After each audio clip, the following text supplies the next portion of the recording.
여러분, 부동산 후속 대책 또 나온답니다. 과연 어떤 게 나올까요? 구독, 좋아요 눌러주세요.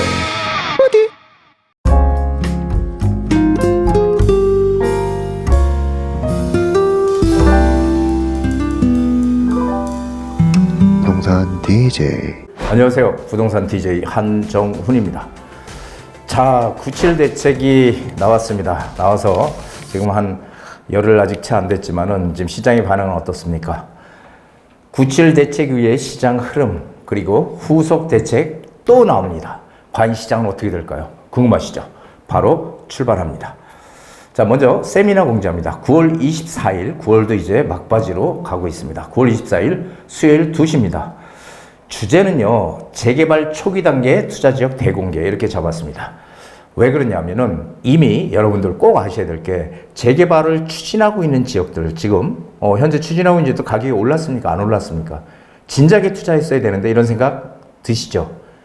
그래서 그런 곳은 이미 올라 있는 곳은 우리가 들어가지 말자는 거예요. 그러면 앞으로 그렇게 바뀔 곳, 재개발을 추진할 초기 단계 지역을 우리가 빠르게 선점하는 그런 지혜, 그런 전략이 필요하다는 거죠.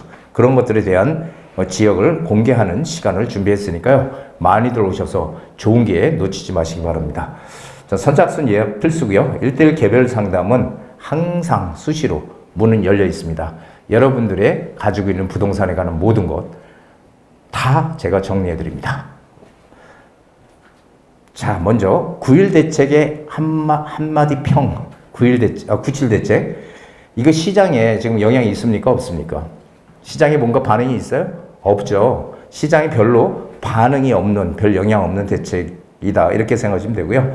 그러니까 이 97 대책은요, 한마디로 수요는 억제하자. 집 사는 수요를 억제하면서 어떻게 해요? 공급은 늘리겠다라는 이런 정책이에요. 근데 이게 과연 시장에서 현실성이 있는 대책으로 받아들여지고 있느냐가 문제인데요. 현재까지는 별무 신통이다. 이렇게 보시면 되겠습니다. 자, 지금 현재 시장 흐름은요. 이게 대책이 나온데도 불구하고 대책 이후 오히려 매수세가 지금 증가하고 거래량이 늘어나고 있다는 겁니다. 뭐 말할 것도 없이 초고가 시장, 이 압구정 초고가 시장이죠. 압구정은 지금 가장 높았던 금액을 뛰어넘는 신고가 행진이 계속되고 있다라는 거죠. 자, 고가의 그런 아파트들, 강남권에 이런 아파트들의 신고가가 계속 왜 나오죠? 강남 상구와 용산구는 토지거래 허가구역, 뭐 투기과열지구 다 묶여 있잖아요. 그런데도 오릅니다. 이런 데는 사실 대출 규제 이런 것들과는 무관한 지역이죠. 현금이 많이 있는 분들만 들어갈 수 있는, 한마디로 쉽게 얘기하면 특수지역이라고 얘기할 수 있죠. 근데 대부분의 사람들은 사실 현금이 많지 않잖아요. 자, 그런데 이렇게 지금 초고가 시장은 신고가를 갱신하고 있는 그런 가운데 이 15 이후에 중저가 시장, 이 중저가 시장도 전세 수요가 지금 매매 수요로 전환이 되는 그런 상황으로 가고 있다는 겁니다. 자, 이게 시장 흐름이 지금 좋은 흐름이에요, 나쁜 흐름이에요. 시장 흐름은 지금 뭔가 대책이 나왔는데도 불구하고 시장 흐름은 뭔가 오히려 규제 대책이 아니고 그리고 부양책이 나온 것처럼 시장은 지금 반응을 하고 있다는 겁니다.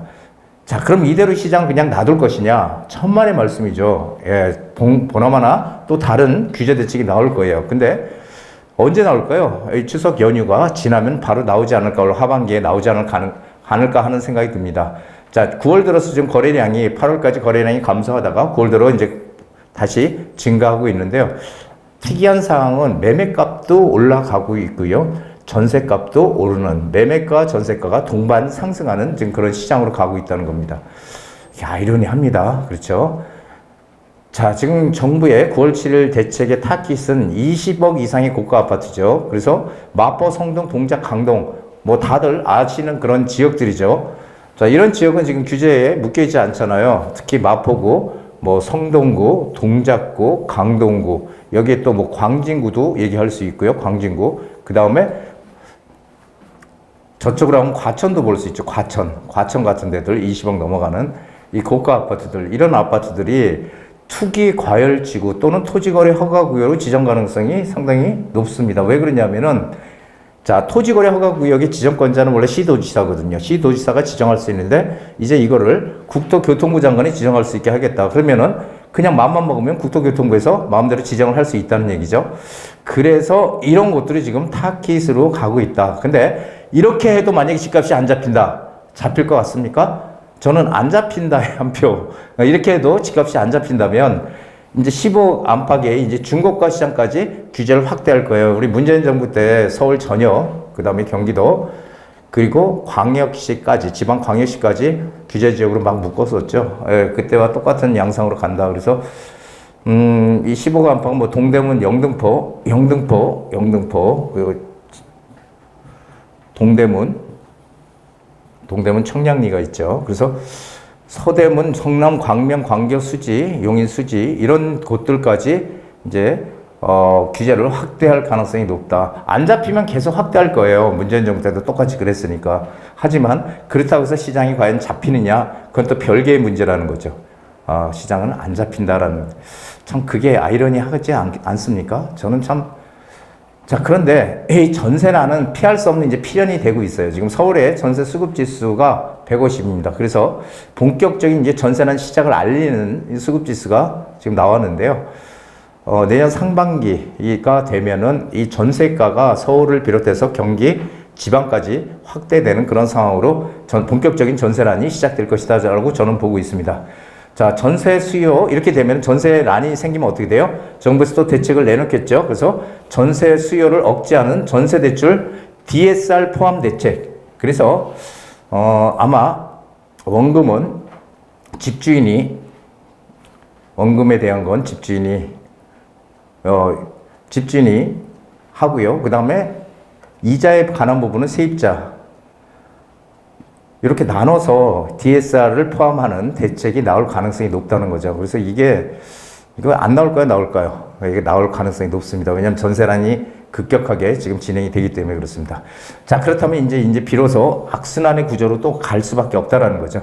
자, 전세값 상승, 계속 상승해서 이제 전세 대출 지금 못 받게 지금도 하고 있잖아요. 그렇죠? 전세 대출을 못 받게 되면 어떻게 돼요? 월세 수요로 사람들이 전환을 하죠. 당연히 월세로. 그럼 월세 수요로 전환하게 되면 월세가 계속 오르게 되죠. 월세를 많이 찾게 되면 월세가 오르게 되면 이제 사람들은 갈등이 시작이 됩니다. 뭐냐면은 전세 대출을 받아서 이자를 내는 게 좋을까? 아니면은 월세를 월세를 매달 내는 게 좋을까? 이게 이제 고민을 하게 되죠. 그래서 이 전환율이 만약에 월세보다 전세로 들어가는 게 훨씬 낫다 생각되면은 어떻게 돼요?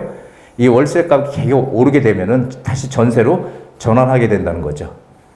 비교를 해봐서 전세와 월세를 이자 내는 걸 비교를 해봐가지고 전세가 좀 더 싸다 그러면 전세로 다시 전환이 될 거고요. 근데 전세가 지금 물량이 없잖아요. 공급 물량이.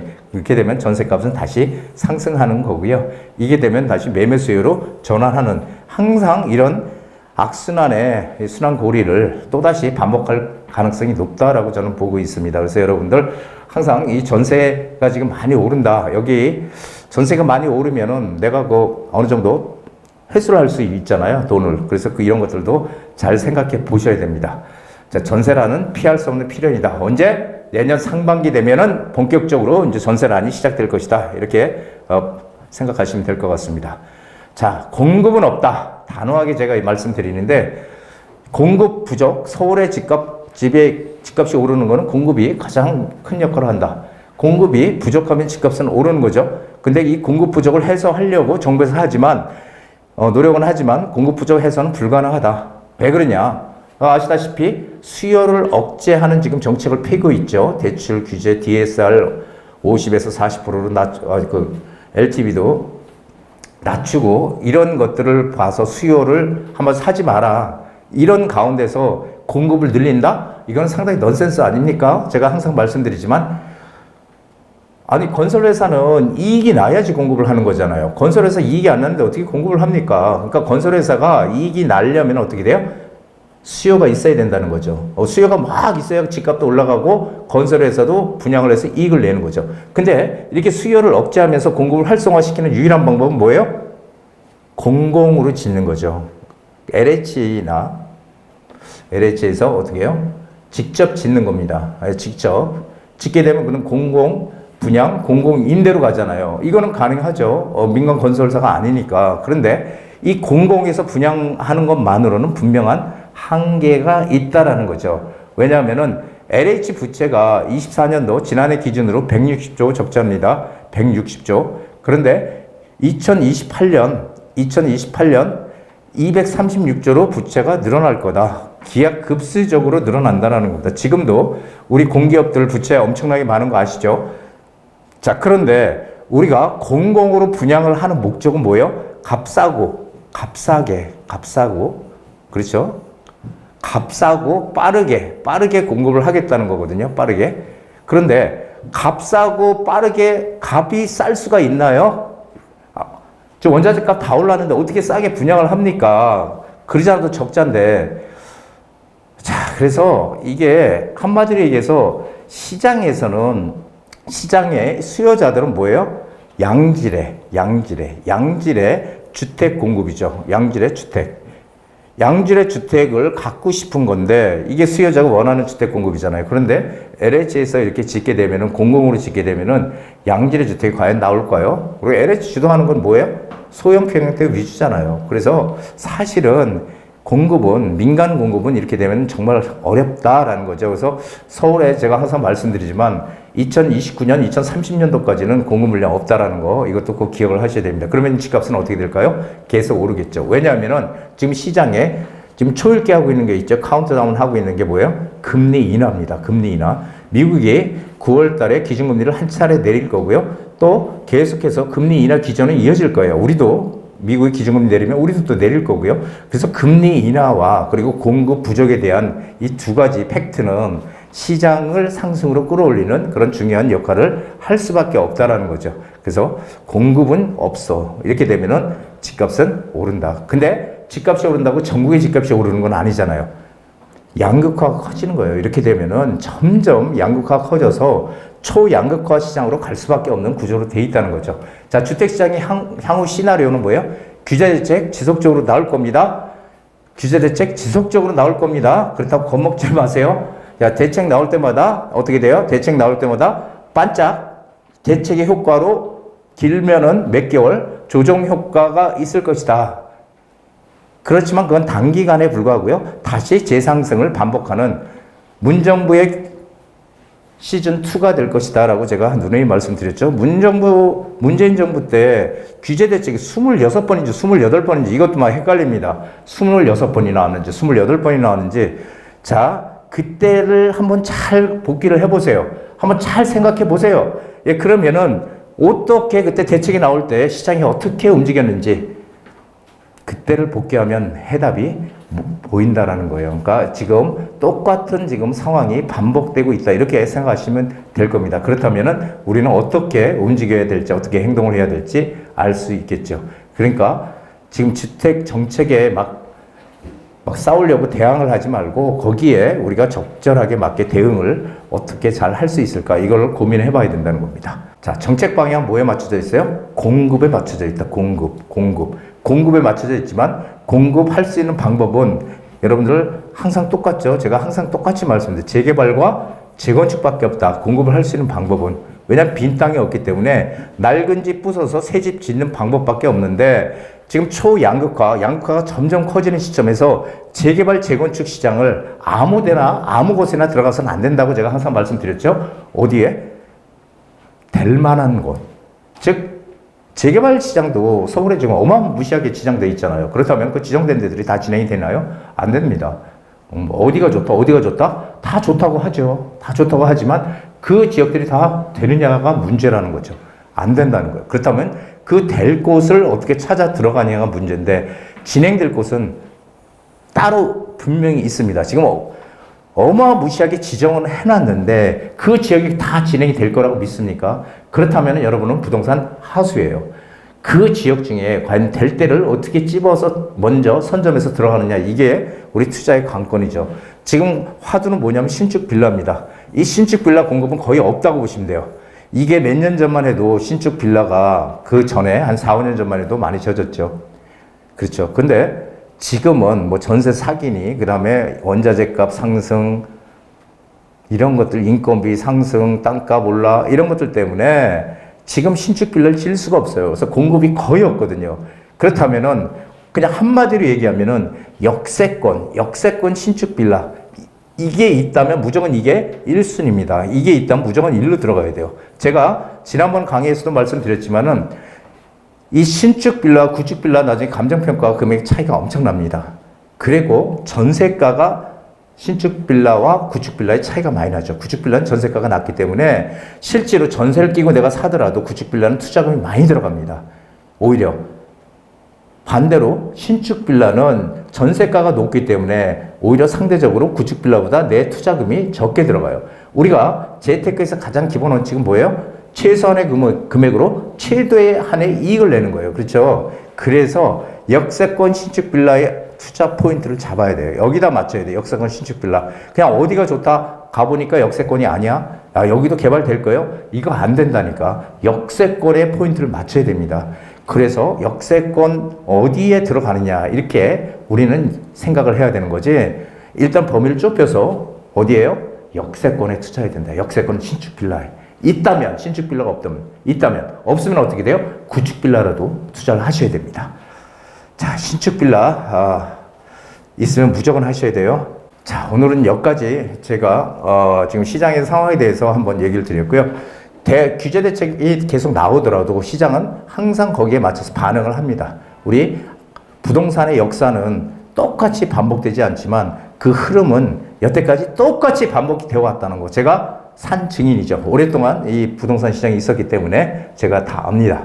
9월 24일 재개발 초기 단계 투자 지역 대공개로 세미나를 진행합니다. 여러분들 초기 단계에 내가 재개발해서 정말 목돈을 만드시려고 생각하시는 분들 빠르게 오십시오.